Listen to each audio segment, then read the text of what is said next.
Goeienaand en welkom. Goeienaand, ons bied jou 'n samevatting van die belangrikste nuus van die dag. Soos reaksie wat steeds instroom na die aanstelling van adjunkhoofregter Raymond Zondo as die volgende hoofregter. En reaksie op president Cyril Ramaphosa se telefoonoproep na die Russiese president Vladimir Putin.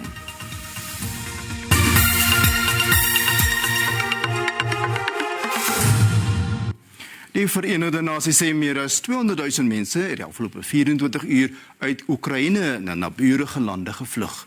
Byna 550 burgerlikes is reeds dood en meer as 950 beseer 16 dae sedit Rusland Oekraïne binnegeval het. Die VN sê Rusland se onoordeelkundige gebruik van trosbomme in die digbevolkte gebiede in Oekraïne kan op oorlogsmisdade neerkom. Voorrade raak min vir die honderde mense wat steeds in talle dorpe en stede onder swaar Russiese grofgeskut vasgekeer is. Talle humanitaire organisasies sukkel om genoeg warm skuilings vir die honderde vlugtelinge te voorsien, alhoewel duisende termiese komberse en matrasse na skuilings en tydelike huisvestings vervoer word. The use of cluster munitions in populated areas is incompatible with international humanitarian law principles governing the conduct of hostilities. Civilian casualties are rising daily, as we're seeing, as is the general human suffering. NAVO het gister in Frankryk vergader om maniere te vind om hulle afhanklikheid van Russiese energie te verminder. Dit terwyl hulle Kiev se aansoek om lidmaatskap afgekeur het. Tydens die vergadering is ooreengekom op humanitaire korridors uit Oekraïne met Oostenryk wat ook gereed is om vlugtelinge via hierdie korridors te ontvang. NAVO se sekretaris-generaal Jens Stoltenberg sê die vergadering tussen Russiese en Oekraïense diplomate is uiters belangrik. I continue to believe it is important that we work hard for a political diplomatic solution and to achieve such a solution. Leaders from Ukraine have to meet with leaders from Russia, and therefore I think it was important that a meeting was convened here in Antalya between the Foreign Minister of Ukraine and the Foreign Minister of Russia. Stoltenberg sê 'n nuwe vliegzone oor Oekraïne sal in alle waarskynlikheid 'n volskaalse oorlog tussen NAVO en Rusland ontketen. In 'n televisietoespraak sê die Russiese president Vladimir Putin dat die spesiale militêre operasie in Oekraïne noodsaaklik is om Russiese veiligheid te verseker na die Amerikaanse uitbreiding van die NAVO-lidmaatskap. Hoewel hy nie uitgebrei het nie, sê Putin daar is vordering gemaak na gesprekke met Oekraïne.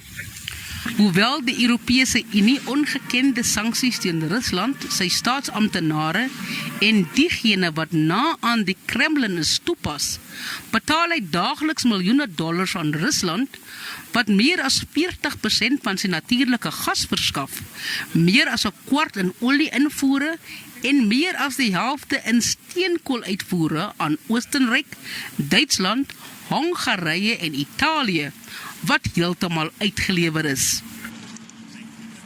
Die DA het 'n beroep op president Cyril Ramaphosa gedoen om ook Oekraïne se kant van die saak te kry. Dit volg op die presidensiële aankondiging dat Ramaphosa 'n oproep met president Putin gehad het om die volledige storie oor die Russiese inval in Oekraïne te kry. Die DA in solidariteit met Oekraïne, saam met die Oekraïense ambassadeur, het die media buite die parlement toegespreek. Die amptelike oppositieparty het ook Suid-Afrikaanse besluit gekritiseer om buitestemming te bly in die algemene vergadering van die Verenigde Nasies oor die Russiese inval in Oekraïne. Suid-Afrika het aangevoer dat die VN-resolusie nie 'n klimaat geskep het wat bevorderlik is vir diplomatie, dialoog en bemiddeling nie.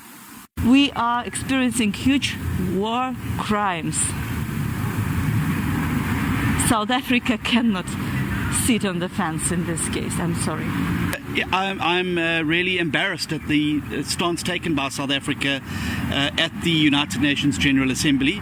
I don't think, as Dante said, that the hottest places in hell are reserved for those who, in times of great moral crisis, choose neutrality. You can't be neutral in this particular situation, and the moral equivalence that the South African government is trying to set out between Ukraine and the Russian Federation is like an elephant standing on a mouse, and then you want to blame the mouse for being aggressive with the elephant.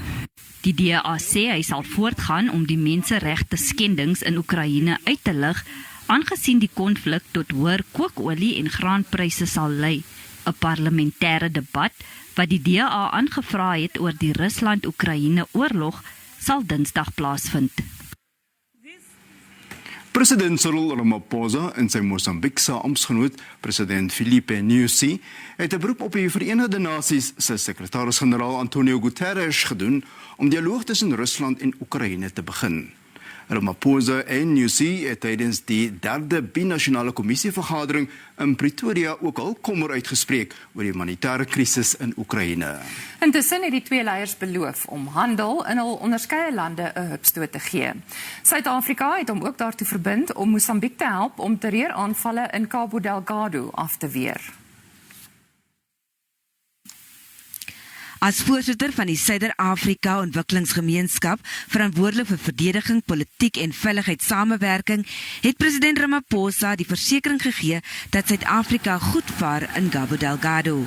Ramaphosa het ook gevra vir groter ekonomiese samewerking tussen die twee lande. Trade cooperation between our two countries continues to show steady growth.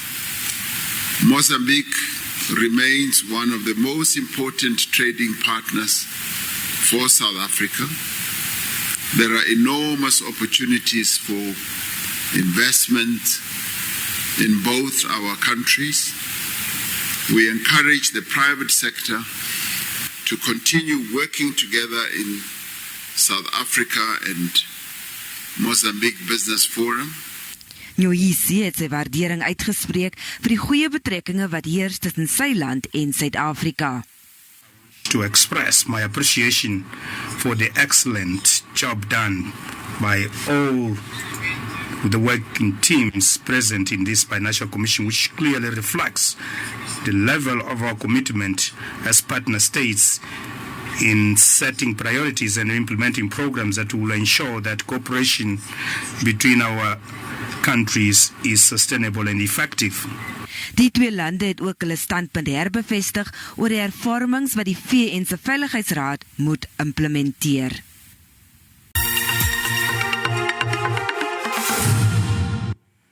Ons gaan voort met die bulletin.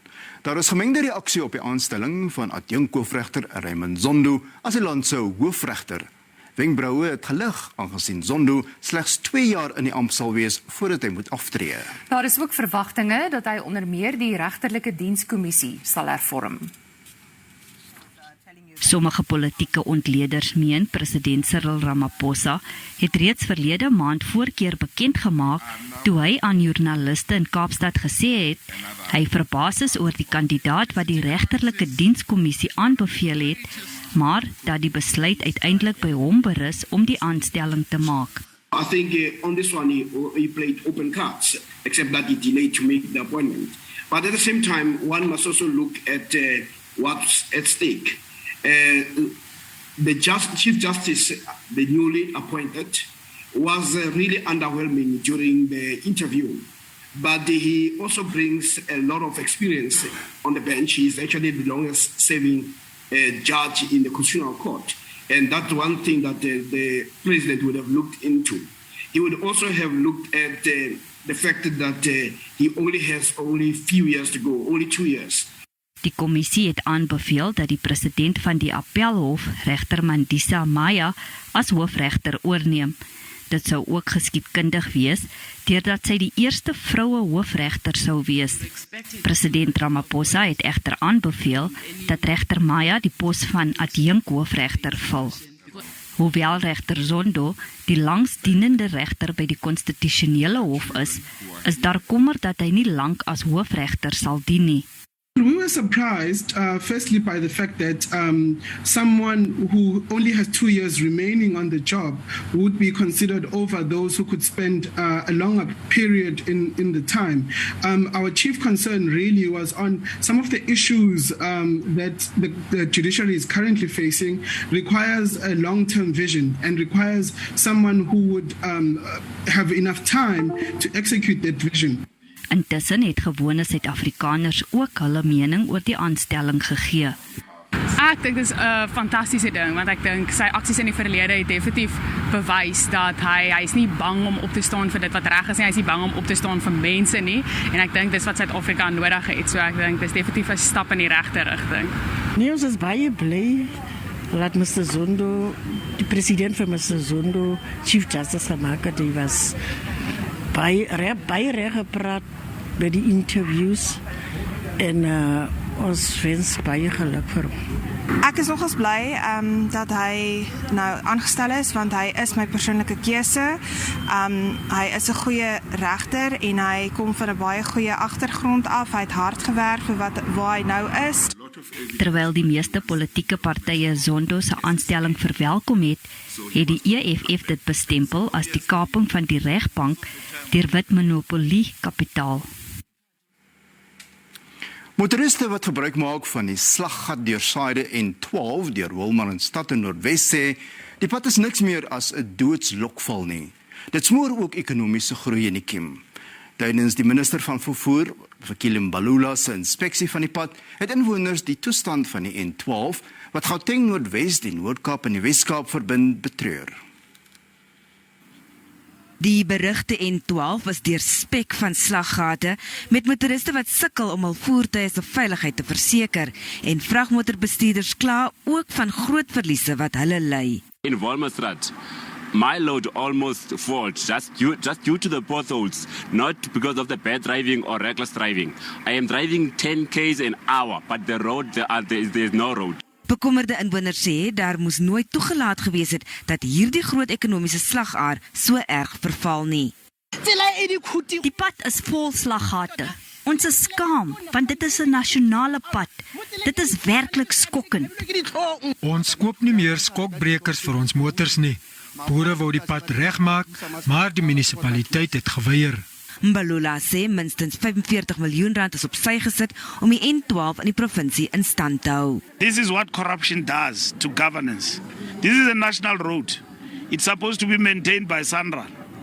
And then the province then took a decision that they want this road. They want to maintain it. Now, money year after year is being rolled over, and this is what has happened to the national road. From Matlosana upwards. It's the only national road that look like this. Mbalula het hom ook daartoe verbind om oor 'n maand terug te keer vir nog 'n instandhoudingsinspeksie van die pad.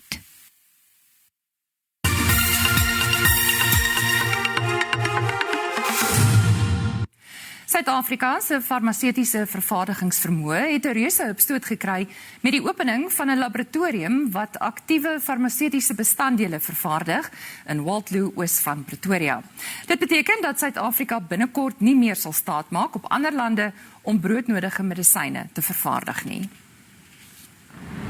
Die Hoë Tegnologie Laboratorium is die breinkind van die Departement van Hoër Onderwys, Wetenskap en Innovering en die Tegnologiese Innoveringsgroepering vir aktiewe farmaseutiese bestanddele.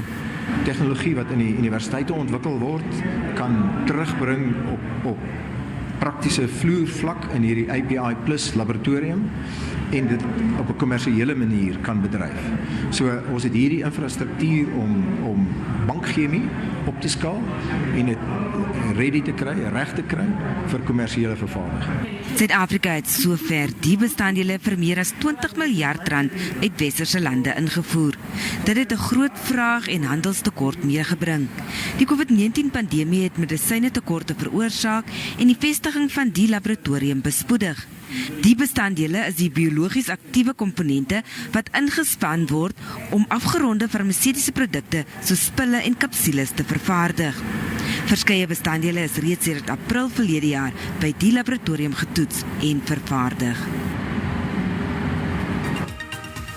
Die rand het teen die sluiting van die JSE om 5:00 vanmiddag sterker verhandel teen die vernaamste geldeenhede.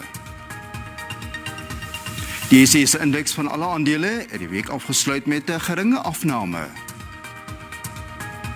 Die pryse van goud en platinum was teen die sluiting van die JSE laer en Brent-olie is ook goedkoper. En ons het ongelukkig nie betyds die pryse van landbougewasse van die JSE ontvang nie.